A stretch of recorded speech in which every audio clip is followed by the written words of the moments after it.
কন্যার জীবনে সেই শুভ সময় বা সেই শুভ সময়ের অবকাশ কি আদতেও আসতে চলেছে? কন্যার স্বাস্থ্য থেকে শুরু করে সমৃদ্ধি কতটা হতে পারে? কন্যা রাশির স্বাস্থ্য থেকে শুরু করে অন্যান্য বিষয়ে আমরা কতটা উল্লেখযোগ্য ফলাফল পাব, সেটা আজকে জানার চেষ্টা করব। এবং সবার প্রথমে আমি আপনাদের জানানোর চেষ্টা করি কন্যার হেলথ। কন্যার রাশির অধিপতি বুধের যে প্লেসমেন্ট আমরা লক্ষ্য করতে পারবো, তাতে কিন্তু পজিটিভিটির মাত্রাটা অনেকটা বেশি থাকছে।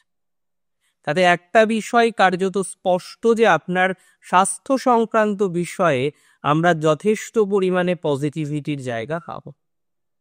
যারা আজকে হেলথের প্রবলেমে আছেন, দেখুন সবাই হেলথের প্রবলেমে আছেন এটা আমি মনে করি না, তবে কন্যা রাশির অনেকেই একাধিকবার এর মধ্যে আমরা দেখলাম স্বাস্থ্য সংক্রান্ত বিষয়ে নানান ইস্যুস পেলেন। তো যারা স্বাস্থ্য সংক্রান্ত বিষয়ে একের পর এক ইস্যুস, একের পর এক যন্ত্রণা কনস্ট্যান্টলি পাচ্ছেন, আমি মনে করি তাদের ক্ষেত্রে ইস্যুর মাত্রাটা অনেকটা মিনিমাইজ হবে।